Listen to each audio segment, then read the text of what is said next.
Iron Maelstrom is easily one of my favorite abilities in the Barbarian toolkit, and it has only gotten better since the game's launch.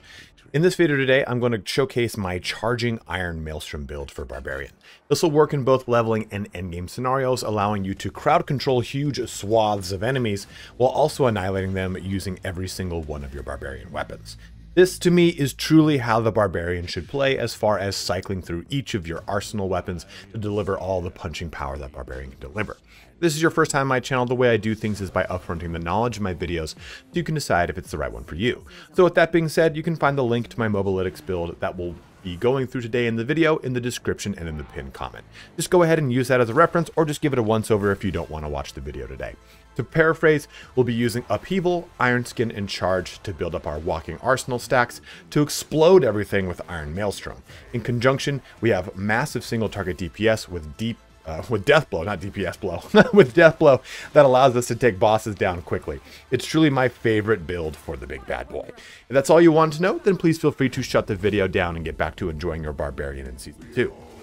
If you are heading out, please don't forget to like, comment, and or subscribe if I helped you out here today. Each one of those helps me in a huge way. I have something like 89% unsubscribed viewer base on the channel, so that's a metric I'm trying to change by the year's end, so every little bit helps.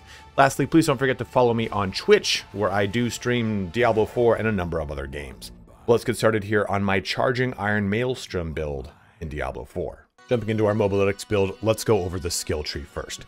So to start off, we're going to be using Lunging Strike into Enhanced Lunging Strike to give us a little bit more damage, but mainly to give us a heal, and then Combat Lunging Strike, which gives us a way to Berserk. Simply critical striking will Berserk us. Now you can swap off of Lunging Strike and use Flay if you want to go with a more bleed-oriented build. I just really like the mobility of Lunging Strike. It's entirely up to you. Into your core skill, we're going to be using Upheaval, tear into the ground with your weapon, and fling debris forward, dealing 108% damage.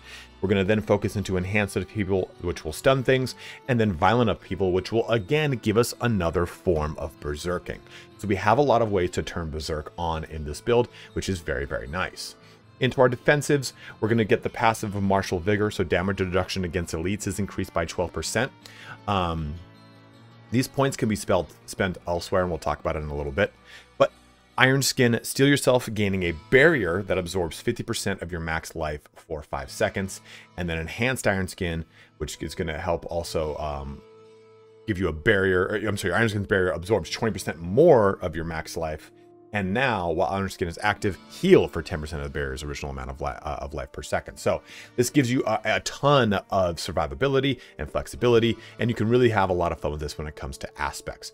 You could truly remove all defensives from this build, but I really like Iron Skin. I think you can do a lot of fun stuff with it, and you can key off of barrier and fortify quite a bit in this build. Now, this build was originally made with Rallying Cry in mind, and again, now with Season 2, we really don't need many defensives. And I love the Ancestral Charge aspect. So we've put 5 points here into Charge, and we've put points into Enhanced Charge. Enemies who are knocked back into a terrain by Charge take 60% damage and are stunned. That's the crucial thing, is because it just guarantees us a form of CC. And Power Charge reduces the cooldown by 3 seconds if it knocks back an enemy into terrain up to a max of 9 seconds. So what this does here is, this cooldown's at 13.6. We can really chop down the cooldown on this bad boy significantly by using this capability. Into this now, we're also going to go with the passive of Aggressive Resistance. Since we have so many forms of berserking in the build, this is a nice way to take advantage of that. Gain 12% DR while berserking. And we've also gone with Battle Fervor.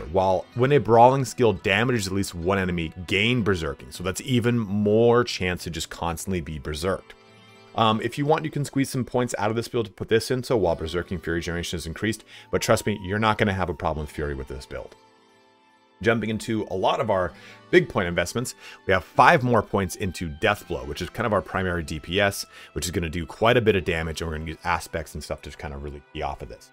You deal increased damage against bosses, and then this one, if Death Blow damages at least one enemy, gain 20 Fury. Oh, one thing I did not mention, with Charge, I skipped Mighty Charge because we have tons of ways to vuln things, and I'd rather just get the cooldown reduced on Charge so we can constantly use it, have it cycle around. And we'll talk about this with Vampiric Powers and why that's so important. Now for some of our passives here, we went with Pit Fighters to gain increased damage to close enemies and DR to distant. Increased crit strike damage against crit strike chance against immobilized, stunned, or slowed, and we're going to be doing all three of those things. So we have plenty of options for that. In exposed vulnerability, dealing direct damage with a weaponry skill causes your next core skill to make enemies vulnerable. So that alone allows us to really dump a lot of vuln everywhere on the map. Our single point at a hamstring, this has been changed now. So your bleeding effects slow healthy enemies by 20%. It used to just simply be enemies, but it's still just a nice, it's a free single point. It's guaranteed CC. Might as well take advantage of it. And I think it's still a really good capability. Jumping into our ultimate, we're going to go 3 points into heavy-handed to get two-handed weapons, deal 15% increased crit strike damage. This is crucial because we'll be using our two-handed weapons to do alpha strikes with death blow. Also, we're going to have Tempered Fury to increase our max fury by 3, and then Furious Impulse. Each time you swap weapons, gain 6 fury. As soon as you get this, you stop having fury problems because you're constantly swapping your weapons. But the big ultimate we're going with is Iron Maelstrom. So, just to kind of recap this skill, first, if you don't know how Walking Arsenal works, basically this skill will trigger Walking Arsenal. We'll go over that once we talk about the keystone. So first, we're going to do two-handed weapon damage, which is going to do 60% damage and stun enemies. We're going to do two-handed slashing weapon damage, which will then deal 20% damage and inflict 120% bleeding. So we have guaranteed bleeding in this build. And finally, your dual-wield weapons will swing around you, dealing 33% chance hit. Per hit. Increasing this, it now gains 30% increased crit strike chance and 40% increased crit strike damage. And lastly, dealing direct damage to an enemy after swapping weapons reduces Iron Maelstrom's cooldown by 1 second. So that's the name of the game here. We're swapping our weapons around. We're using our skills to really, really kind of drive that home, because here's how Walking Arsenal works. Dealing direct damage with a two-handed bludgeoning, two-handed weapon, or two-handed slashing, or dual-wielded weapon grants you 10% increased damage for 8 seconds.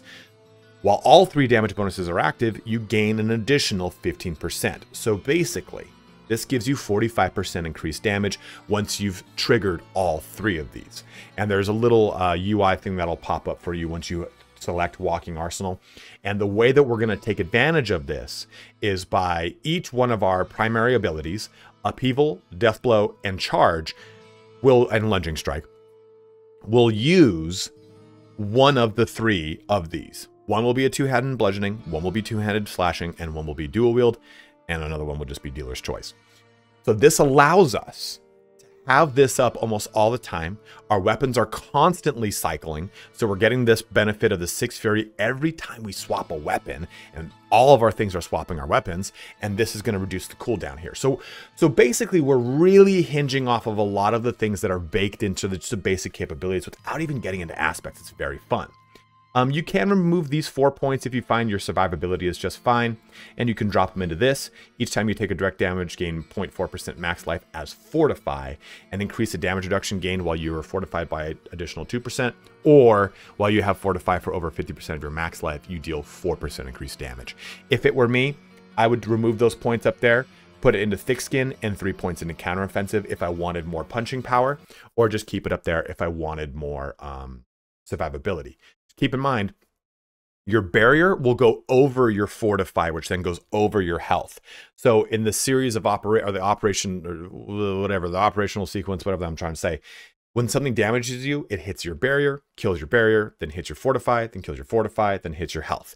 So barrier just adds insulation, and Fortify, since we have a barrier on demand with Iron Skin, Fortify is really cool to kind of bake in between the two to give you a lot of tanky survivability. But those are our actual skill tree. Let's go over here really quick to skills and gear. So this is what our skill bar would look like: Lunging Strike, Upheaval, Charge, Iron Skin, Death Blow, Iron Maelstrom. Lastly, with the two-headed axe technique, increased damage to vuln enemies, rank 10, 10% increased crit strike chance against vuln enemies. We have tons and tons and tons of ways of doing that. Let's talk now about our aspects and our gear. You can jump over here to the Mobalytics website if you wish to take a look at all of the gear stat priority on these. The only things I will say is the helm, chest, pants, they're all interchangeable. Simply swap them out as you see fit. You can put Iron Warrior I've got here in my amulet. You're going to see in the actual character I'm playing, I actually don't have the aspect of the Iron Warrior in the amulet. The reason I have Iron Warrior here is it's going to give us the most damage reduction. short of putting it on a two-handed weapon, because with that 150% bonus. So use whatever defensive you really want here to get the most out of it, but you can put Iron Warrior here. I think in my character I've got Tempering Blows, or I've got actually I think I've got Encroaching Wrath in there. So either way, these 3 slots are interchangeable. Use them as you see fit. So Aspect of Might here, basic skills grant 20% DR for 6 seconds. Lovely, just a huge chunk of DR. A big focus here though, you want to make sure you get those Ranks of Deathblow. Ranks of Deathblow is crucial, as well as ultimate skill damage and our Ranks of Charge, which we'll talk about in a second. Aspect of Tempering Blows, after swapping weapons 6 times, gain Fortify. So now swapping weapons gives us Fortify and it gives us Fury. These are both great things. Anything you see on this list that has, it'll say Shadow Resistance. Shadow Resistance, I think I put it on the legs too. No, something else I put Shadow. Anything where it says Shadow Resistance, I just left that open. Put either armor or resistance, whatever makes most sense for you and what your build's at right now. You say, hey, you know what? I'm really low in my Shadow. Then put Shadow Resistance on this gear. Or you know what? Fire is my weak one. Then put Fire. Whatever fits for the resistance puzzle, as it were. For our gloves, an absolute crucial one is Weapon Master's Aspect. Your weapon mastery skills have an additional charge. That's the most important thing. So that's why it's in gloves and nowhere else. But Lucky Hit, damaging an enemy with a weapon mastery skill, has a 55% chance to stun them for 2 seconds. The stun's cool. We just want an extra charge of our Iron Blow. What? Yes, Death Blow, our Death Blow. It just is really, really crucial. Aspect of Disobedience, 1.1% increased armor for 4 seconds, stacking up to 66%. It's absolutely awesome because we are just doing tons of damage to the entire map between Upheaval and Iron Maelstrom. Ghostwalker Aspect, so while unstoppable, which Iron Skin will do, and for 4 seconds after, you gain 25% increased movement speed and move freely through enemies. This is a real crucial one. You can kind of key off of this with some fun things that you can do with Unstoppable.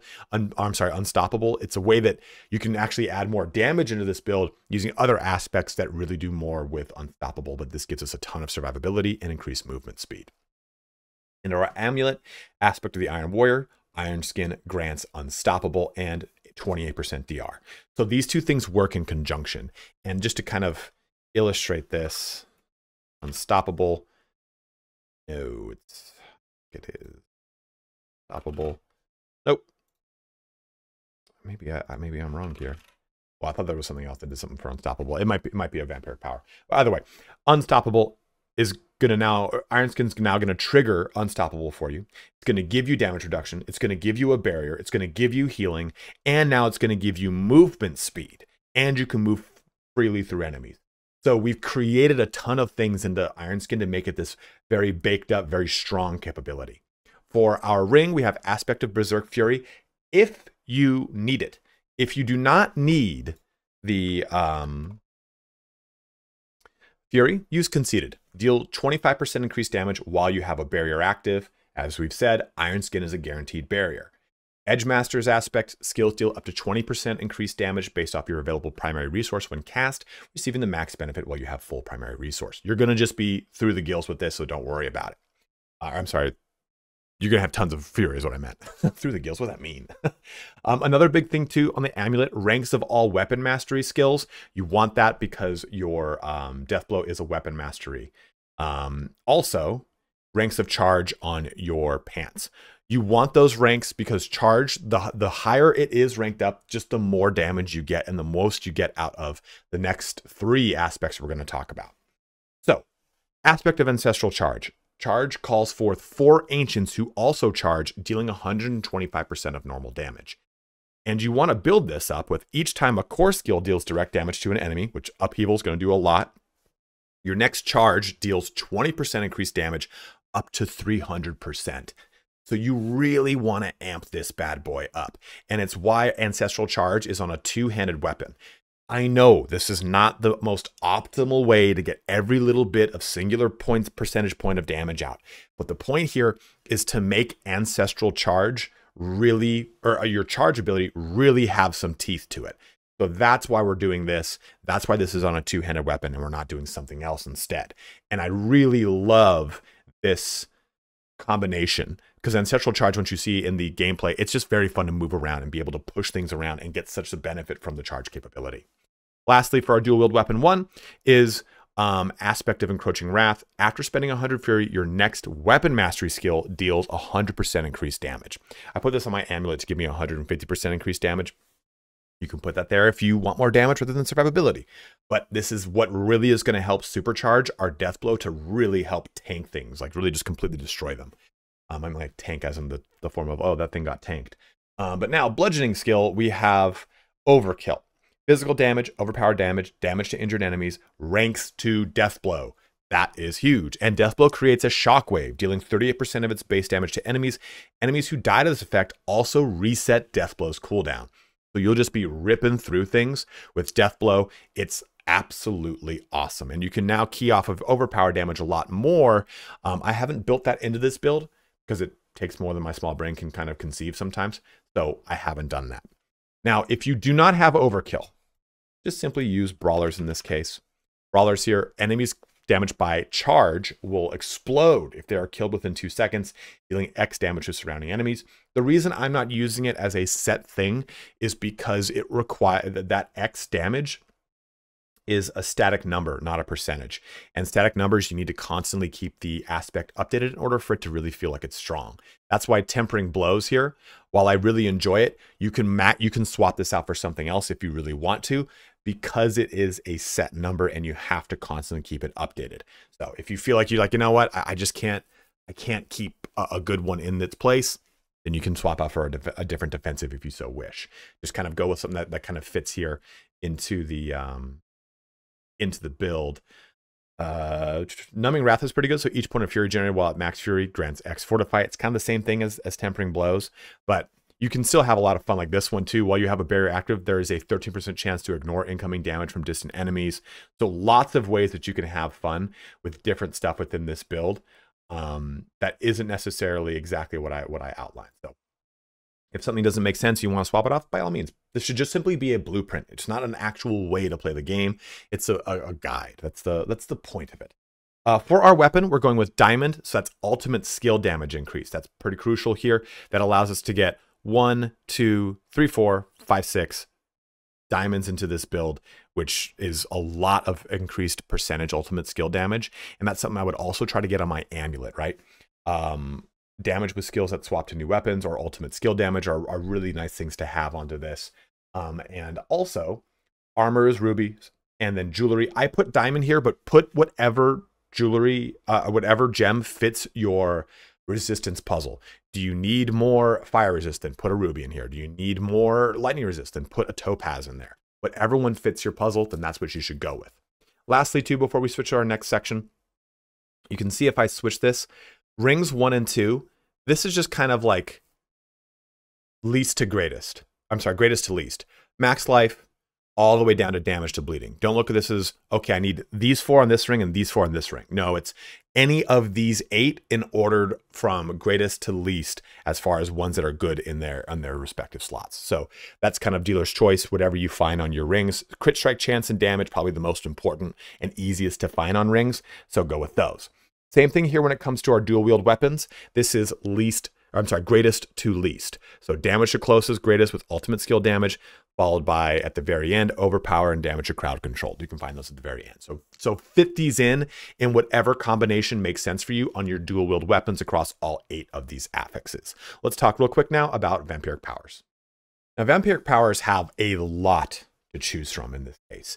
And what we've gone with is Anticipation, because your ultimate skills gain 20% cooldown reduction. Your ultimate skills gain 12% damage for each nearby enemy affected by your damage over time effects. Your ultimate skills will give bleed, remember? So this grants tons of bleed to the entire map. And every time we do damage to healthy enemies, it bleeds them. That's damage over time. So we have the capability, it slows them. I got that confused with something else. Ignore what I just said. Basically, our Iron Maelstrom will bleed the entire map. And this is going to give us 12% increased damage for each nearby enemy. This is pretty damn awesome. And it allows us to use our ultimate way, way more, which already got a buff to its cooldown time. So this is at a 45-second cooldown time as is. That'll be even better as you kind of use that capability. We have Sanguine Brace, so when you kill an enemy, fortify for 6% of your base life. While you have more fortify than half your life, you gain 8% crit strike chance. Prey on the Weak for vuln damage increase. Domination, you deal 24% increased damage to enemies who are stunned, immobilized, frozen, or feared, which you're going to be just doing lots of that off. And they also, if they're also injured and not an elite, they're instantly killed. And lastly, we went with Moon Rise. Hitting an enemy with a basic skill grants you 4% increased attack speed for 10 seconds, stacking up to 5 times. Upon reaching max stacks, you enter Vampiric Rage. So, ton of basic skill damage increase and movement speed increase. But you can throw into this Metamorphosis if you want, or whatever Vampiric Powers you really want to play with. There's so many ones that are very good for this build. I just wanted to give at least a baseline that you can jump on these if you so wish and play around with them. Last but not least is the Paragon board. So going over this, we have the base one into Weapon Master for our second, Warbringer for the third, Carnage for the fourth, Bonebreaker from the fifth, and keep in mind you get to Bonebreaker through Weapon Master, and then Hemorrhage for our sixth. As always, when it comes to Paragon boards, we're going to focus on the glyph sockets first because they give you the largest amount of player power, and then we'll pick up any kind of rare nodes or legendary nodes if we are going to do that. But in this build, we do not pick up a single legendary node. And you can if you want, though. It is entirely up to you. But going quickly through our glyphs, we have Might for increased damage while wielding two-handed weapons.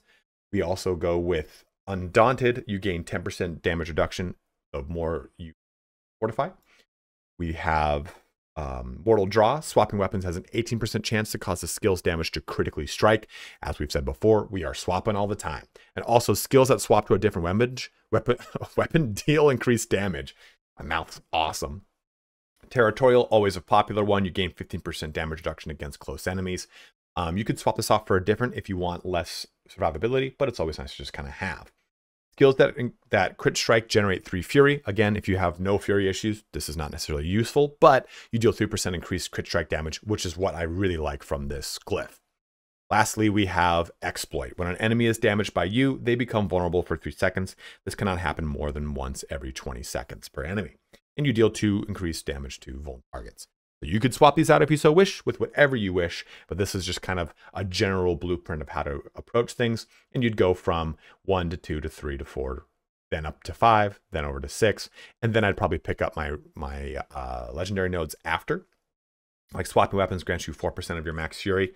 To be frank, I'd probably pick this one up en route to the 6th board, just going up, grabbing it, then going to the 6th board. It's probably a little bit more concise that way, and you get a legendary node active, which is always fun and feels good. But this is your Paragon board. You use it as you see fit.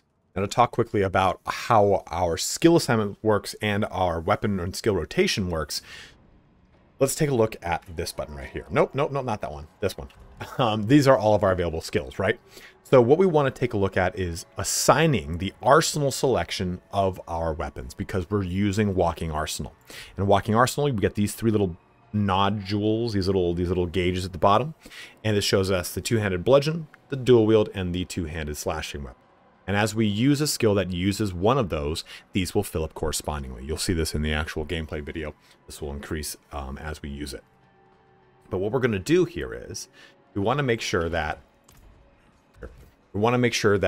our basic skill, whichever one you chose, is set to dual wielding, because this is the one you'll be using the most. So you're going to want to have that set to dual wield so it's the fastest. Then our upheaval is set to whichever one of our two-handed weapons does less damage. And what I mean by that is, let's take a look. My two-handed slashing weapon does 2,334 DPS versus my two-handed bludgeoning does 2157 DPS. Well, why is that considered the less of the two? Basically what we're taking a look at, and honestly, if I finish the upgrades on them, this would be an entirely different conversation, but still, I'm done. Look at the actual raw damage on this. Right below DPS, it says 1918 to 2876, versus this one is 1867 to 2801. So that raw damage per hit is lower on our two-handed slashing weapon. So it is set there to our upheaval.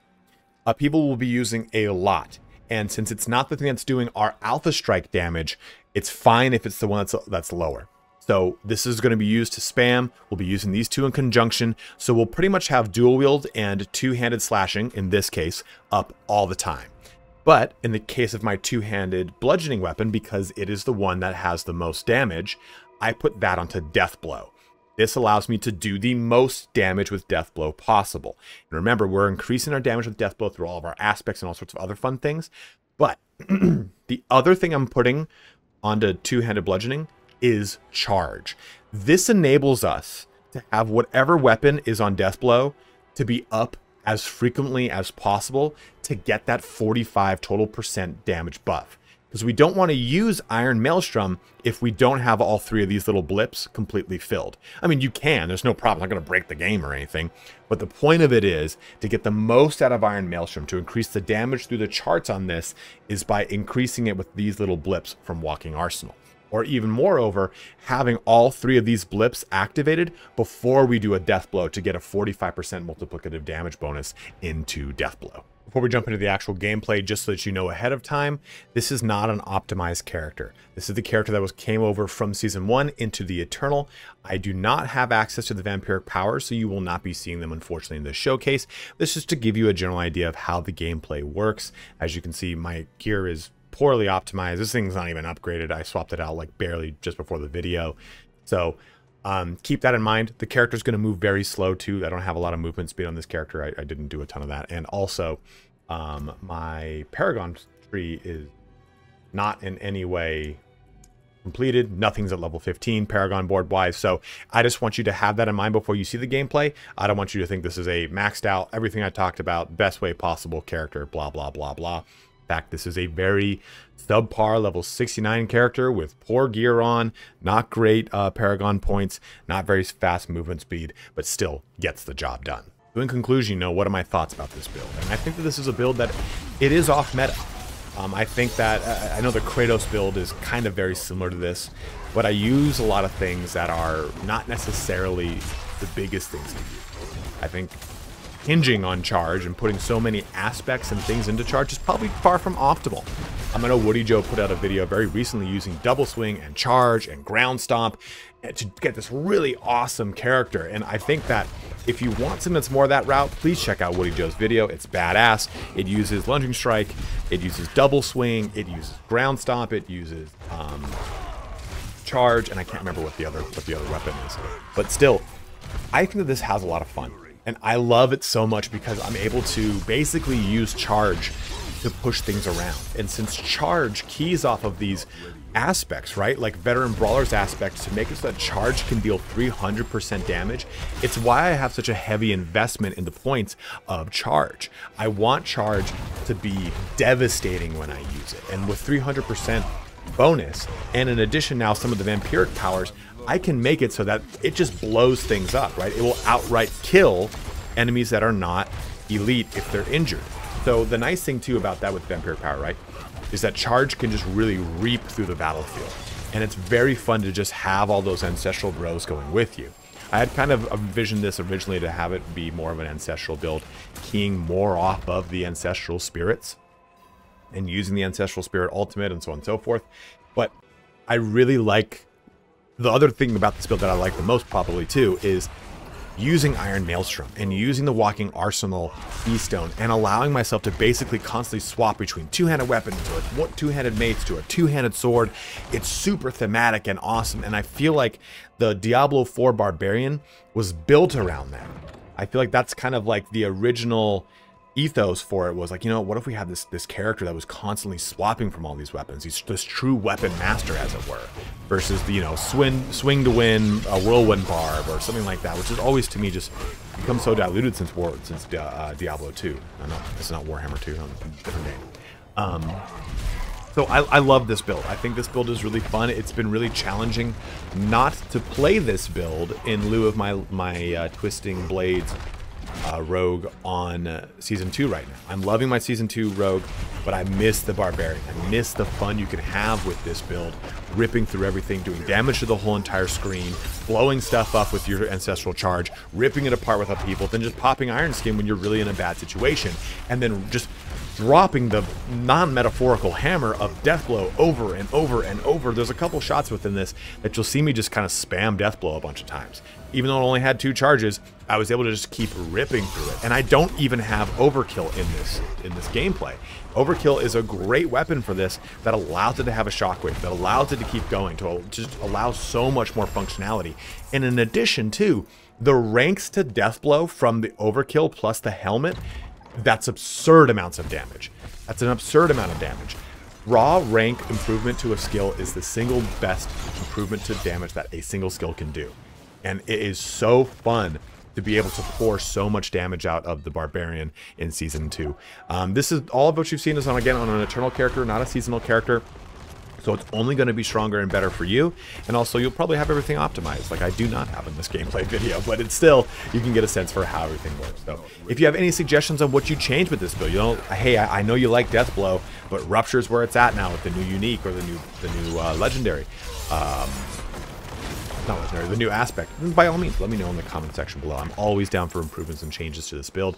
For the most part, this build is pretty much complete. I'd probably tweak a couple things if I brought this into Season 2 and played around with it a little bit more, maybe swap out certain uniques or certain aspects. There are a lot of aspects that you can swap out in this build, so don't feel like you are really married to anything. I'd say the only things that you need to keep in the build are Weapon Master's aspect to allow us to have more damage with our Deathblow, Veteran Brawler's aspect to make it, or I'm sorry, Ancestral aspect of Ancestral Charge to make charge more punchy, and aspect of the Iron Warrior. The rest you could just have fun with, play around with it. As I've always said, guys, you paid $70 for this game, play it how the fuck you want. Don't feel like you're just locked into whatever the internet tells you is the best way to play. There's so many ways you can approach this and have fun with it, so please, by all means, do so. But as always, thank you so much for watching here today. Have a good one, and take care.